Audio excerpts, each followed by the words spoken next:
Thanks, Fabrice, for this invitation. We met almost 15 years ago at the first time doing some kind of research and figuring out how we can analyze source code. And from now on, I'm very happy to see that TrustInSoft became so well established and have those very powerful tools that you have.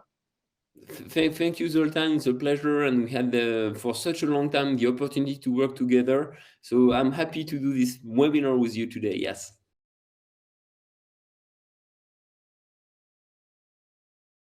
Hi, so I'm Fabrice. I'm the CEO and co-founder of TrustInSoft. So originally we come from the research where we were developing formal method, which is the use of I would say mathematical algorithm to ensure there's no issue in the code. We were doing that in aeronautics and nuclear reactors, and we created TrustInSoft to actually spread this technology to other verticals such as phones, game consoles, and smart meters. Today, we do most of our business in the US. This is our main location where we're having some revenue. And we also, of course, are doing revenue in Europe and in Asia as well. Yeah, and let me briefly introduce SCADEMY, Secure Coding Academy. Actually, we started as a university research laboratory analyzing software, finding vulnerabilities, hacking those. Actually, we did penetration testing at the time when this phrase didn't exist. And what we have to conclude is that we cannot find all the bugs. We cannot correct all the bugs as an external party. We have to train the software engineers themselves how to find those bugs for themselves. Give them tools, and after then teach them how to correct those. And from that respect, we've delivered courses for really quite some time of participants, exceeding 5,000 right now. We traveled before the COVID era to 35 countries all around the globe. And as an experience from this wide training history gave us the possibility to learn different cultures, learn different programming habits, and learn different learning habits from our audiences. And that's why when this world turned to the online delivery, we can deliver globally to all time zones, to all continents, how to write secure code.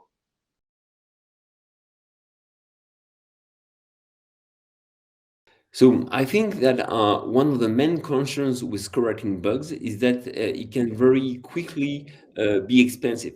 So companies today, they face the challenge of meeting consumer demands for product quickly, and also to ensure the fact that the products are safe and secure. On the other end, the developer are, I would say, pushed to validate very quickly the code. So you have like which is kind of an opposite of, I would say, the quality. You have to have high quality, but to do it, I would say, fast. And also having bugs on the field can be very expensive. Today we're active in aeronautic, space, telco, so a wide area of actors. So the cost on the field depends, of course, on the industry, but typically Casper Jones issued a survey. They say that the bug in the field could be up 640 times, even if there's no issue, 640 times to actually fix a bug which is present on the field than if you fix the same bug early in the software development process. So even if this metric is going to change from one company to the other, putting it like the earlier you can totally makes time. Yet you got to make sure that this is not going to run into the issues because you need to deliver fast. So it's kind of a compromise between, I would say, time and quality. So it's not that much an easy subject. Yeah, we had the same approach. We came from the security area when we had really worldwide disastrous ransomware attacks, widespread, and those cases always proved that the causes of those widespread vulnerabilities and hacker attacks usually stem from one mistake, one tiny mistake, or in some cases, some others that are comprised. And if we just imagine that how easy it would have been to correct that bug at the time when the developer actually wrote that particular line, it's uncomparable compared to the damages that those vulnerabilities cause. So that's why it's a very natural thing that finding the bugs as early as possible and correcting those bugs is uncomparably more effective, both from financial point of view and both from security point of view. So that's why we choose to be our mission to develop software engineers on how to write secure code.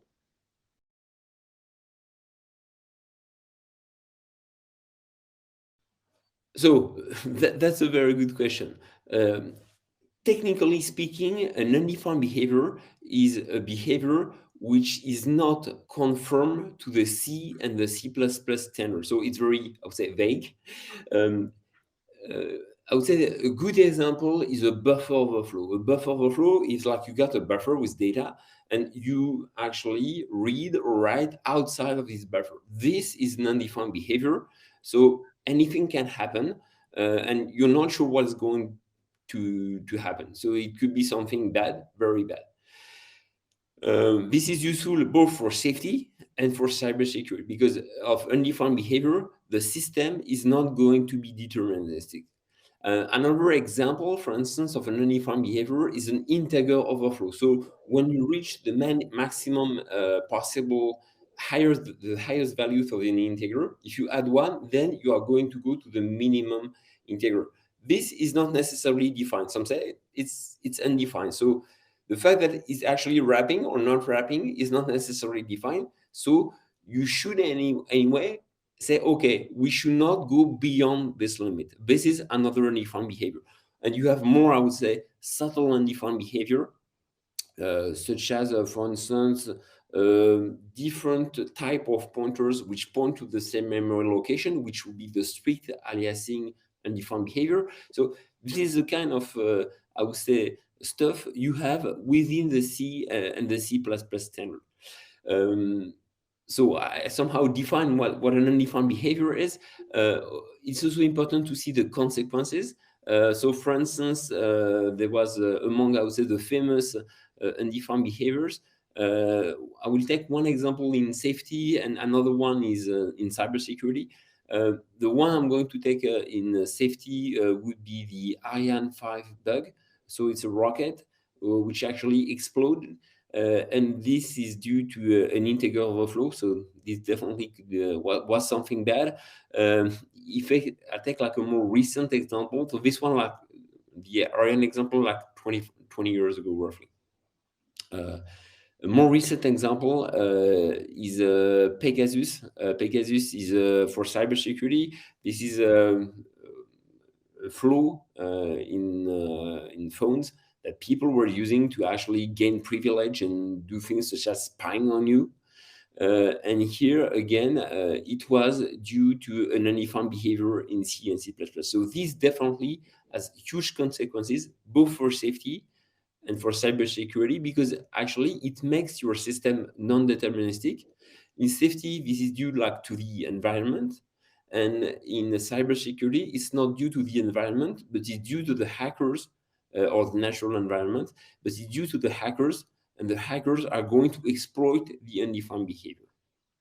Yeah, programmers are very strange kind of people because they need to specify everything in particular details because computers don't know how to think. So, for example, if you go into a bar and ask for a drink, you don't know whether you will get a Coke or you will get a beer. And that is how they call it unspecified behavior because we don't specify which kind of drink we would like to eat. But within computer systems, we have also undefined behavior. For example, if I don't know what will happen. So, for example, I press a button in the lift. I know that it will go to the third floor, for example. But if there's a button which doesn't have any sign on it, you don't know what will happen if you press this button. This is called the undefined behavior. And in some cases, those undefined behavior will help attackers to gain certain issues. But there's also one more expression, what we call is unexpected behavior. Whenever you are using otherwise defined behavior of a computer system, and even then it can form a virus, it can spread, it can attack computers, it can open up doors to attackers.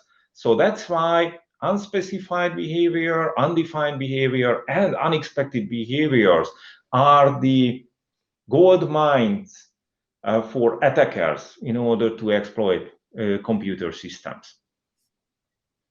So that's why we have to fight against those and somehow limit those possibilities. And for that, we have tools like the TrustInSoft tools. And we have to teach also the software engineers how to handle the unspecified, undefined, and unexpected behaviors of applications.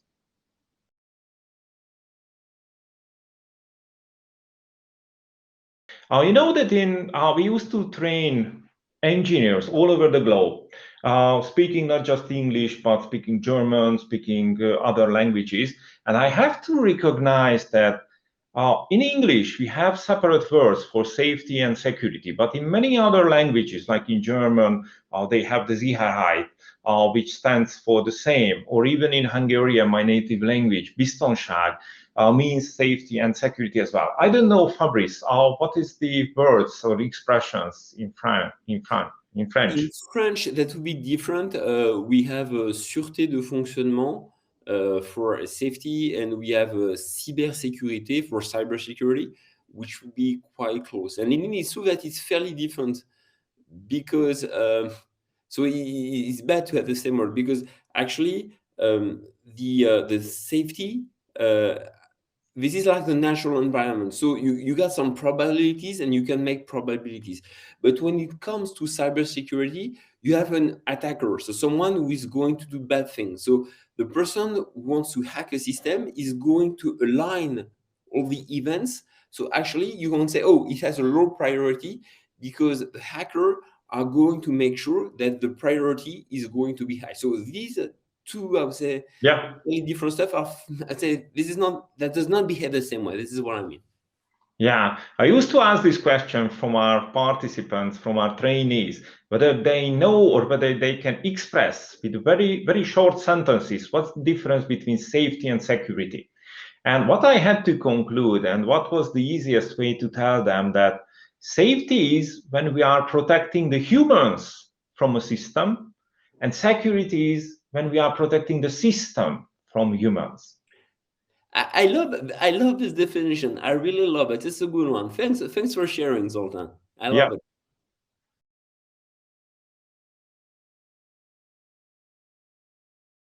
So it's a very good and wide question. So I will try to answer, I would say, with my knowledge of the industry, and I hope Zoltan will complement that. So I would say the secure coding practices, that source, I would say, first at the cultural level. So you need to have people who are aware of the cybersecurity concerns. So which are the assets that you want to protect and which are the threats that you are facing. You need to start that. Then the persons who are going to specify the system, the architect, they need to be aware of that. So because if none of the guy or gals specifying the system is aware of the cybersecurity concerns, definitely you will be in trouble. Then that somehow gives some requirements to the developers, and the developers themselves have to have some, I would say, awareness about the culture. So I would say there's a cultural aspect that you cannot avoid. I would say this is a kind for me of a prerequisite. Then once you have this cultural aspect, indeed, you need some tools to enforce the rule you mentioned. So for instance, we talked about buffer overflow.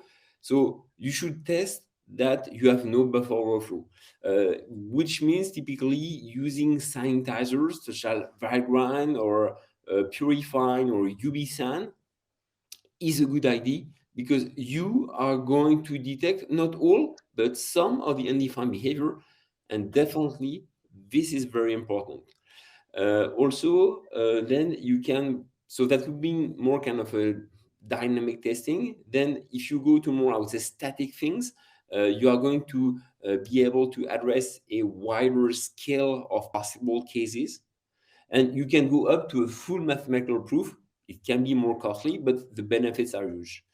And also, I would say something you have to forget is it's not because like 2 years ago, you get a training on secure coding and something like that, that now you know everything. The field is moving so fast that you constantly need to keep up with the pace and learn new things. So even if you just finished a project, you did something which was good. So where are you standing now? Which are the new threats? Which are the new exploits which are happening on the field? So you need to keep to and be informed, I would say. Yeah, thanks for mentioning the everlasting learning curve of programming and coding.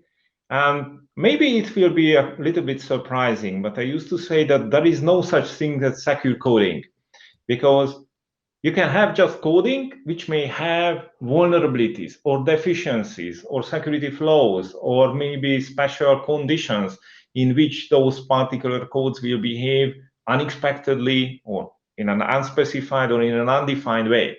So that's why whenever a programmer writes a code, what he can maximize is his learning capabilities.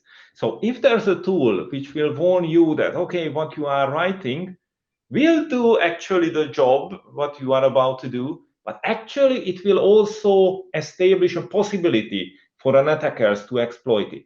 And that's why whenever you are writing your code, you are continuously learning, because when you are implementing something, you are focusing on what you want to reach. And secure coding is about to think about what others can exploit with that code. So how things can go wrong. So that's why you have to focus on two issues: the normal behavior and on the abnormal or malicious behavior of the same code. And that's make it on one hand difficult, but on the other hand makes it very interesting.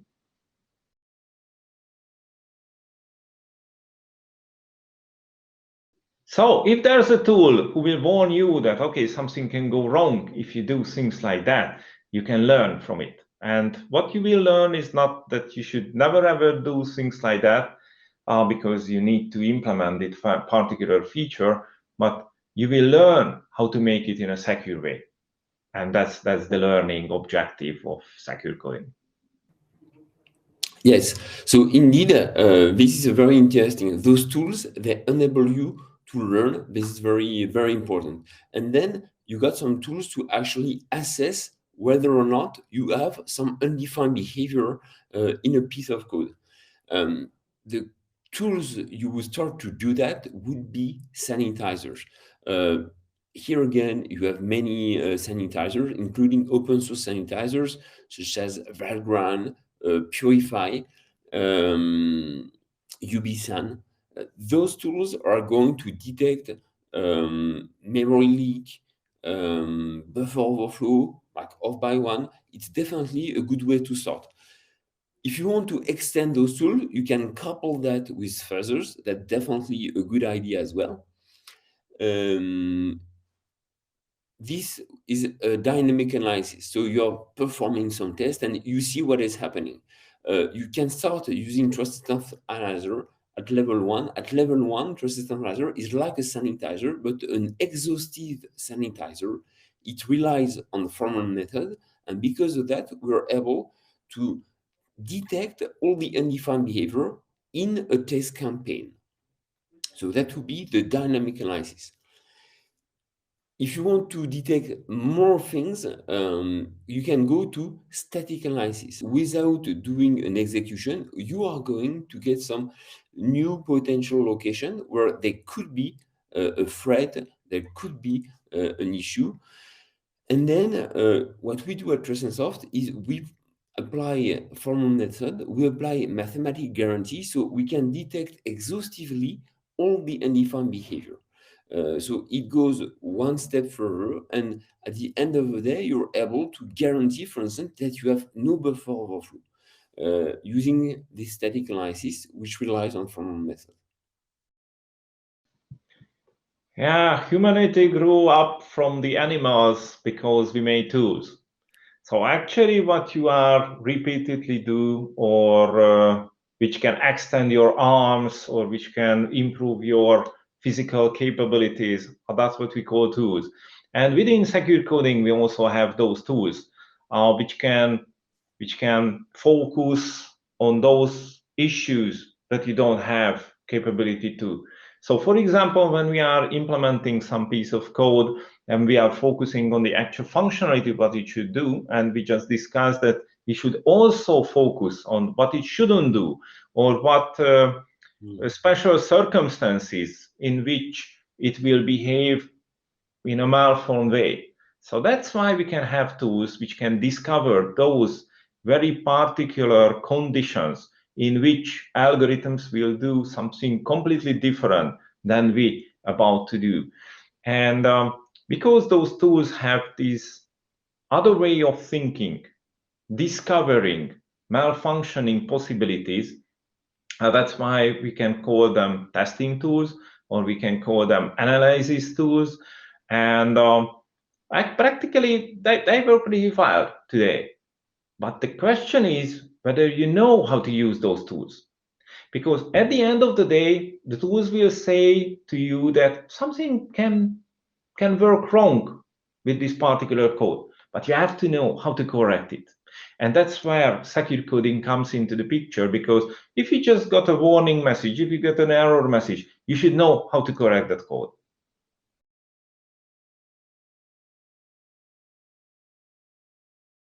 What will be the future of security? I'm pretty sure that cybersecurity was, is, and will be a problem because people are smart enough to find ways how they can circumvent protections.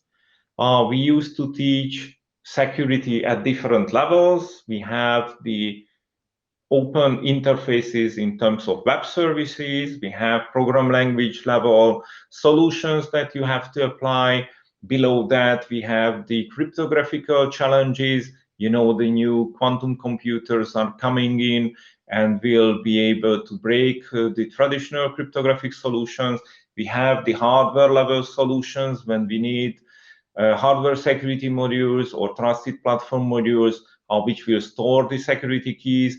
And below that, we have the chipset level solutions when attackers may have access, physical access to the target device and read out secrets and secret keys from the target device. And we are just introducing the quantum security, which is on one hand about the quantum computing fundamentals, about the post-quantum cryptographic solutions, and the new possibilities that the quantum era brings with the quantum communications. So practically, it's not just all about software, not just all about implementation details, but we have to handle security as a holistic view and solve security at each steps of the information world. I would say first we had COVID. COVID definitely speed up everything which was digital, because we had to go digital. So I would say the surface of system exposed to cyber threat was more important. So I would say more risk, so more emphasis on cyber security. Now there's a war which has just begun, so it's still very new. So I would be very cautious and I will not do any prediction, but definitely cyber is part of the war as well. So I would say even more somehow pressures on everything cyber. Exactly what is very hard to tell, but more pressure, I would say. So the future for cybersecurity, I think that there will be more and more place for cybersecurity in the future.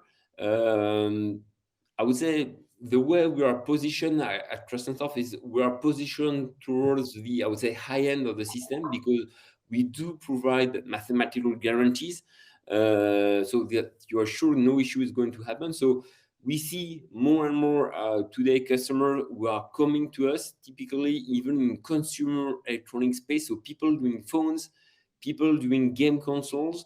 I would say in the past, our customers were only people doing defense, nuclear reactors, space, aeronautics, railway. And now our customers are just doing, I would say, standard product that you use in the everyday life. So more and more people are coming to formal methods. So I would say definitely, I wouldn't say bright for sure, because it's kind of scaring, but I would say more and more importance to cybersecurity. That will be my take for the future. I don't know what's your take, Zoltan.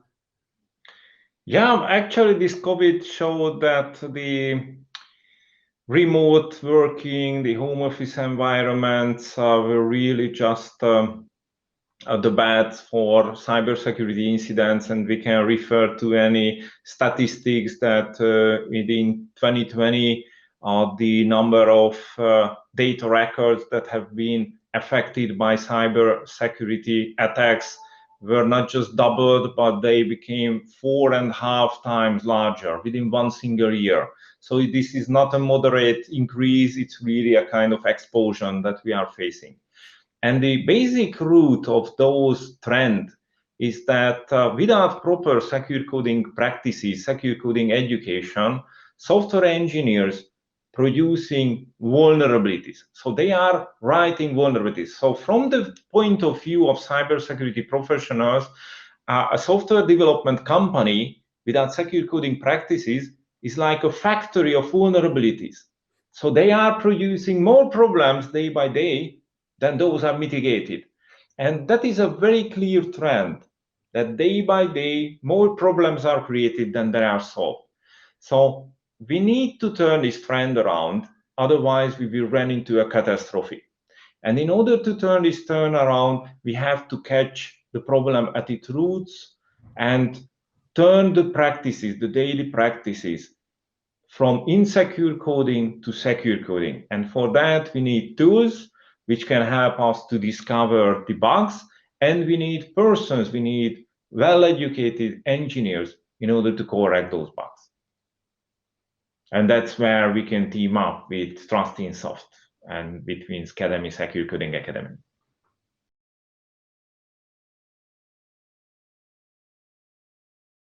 Somehow right now you have many tools, which is the good news, because you must have a tool for you.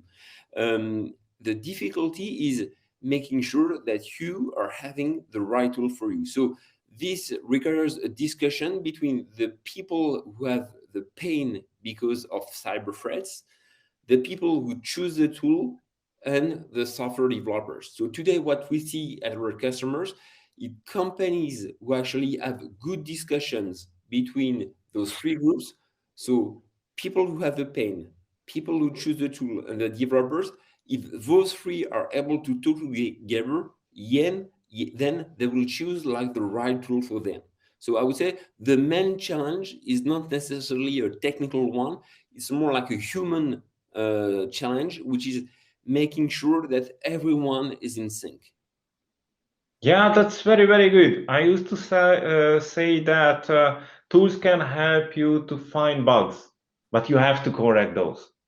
So we have tools, really quite many tools, as Fabrice already mentioned, to test, to analyze, to validate applications, source code, or even executables. But you have to actually correct those bugs. And that's what you have to learn in any way. You have to learn how to use the tools and how to correct the mistakes that you are doing on your own. So to conclude, somehow to have, like I said, more information about TrustInSoft, what we do at TrustInSoft is very specific, because somehow we put the power of mathematics in our tool. It's hidden so that you don't have to bother about mathematics. You just do as if you were programming, yet you are going to have some mathematical guarantee on the absence of bug, which is, I would say, fairly unique.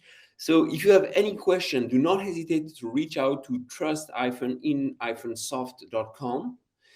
Go on the website, get some materials, and even ask questions that you might have. Thanks. Yeah, thanks, Fabrice. And where we can extend this kind of mathematical proofs is that, the computers can do those heavy mathematics, and we can teach you the human aspect of those, how to correct those bugs that those mathematics will discover for you.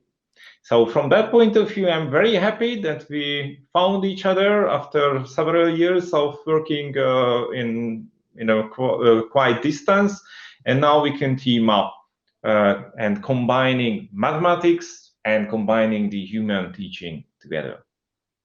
Thanks, Zoltan. Yeah, Bye. thanks, Fabrice. Thank you. Take Bye care. bye.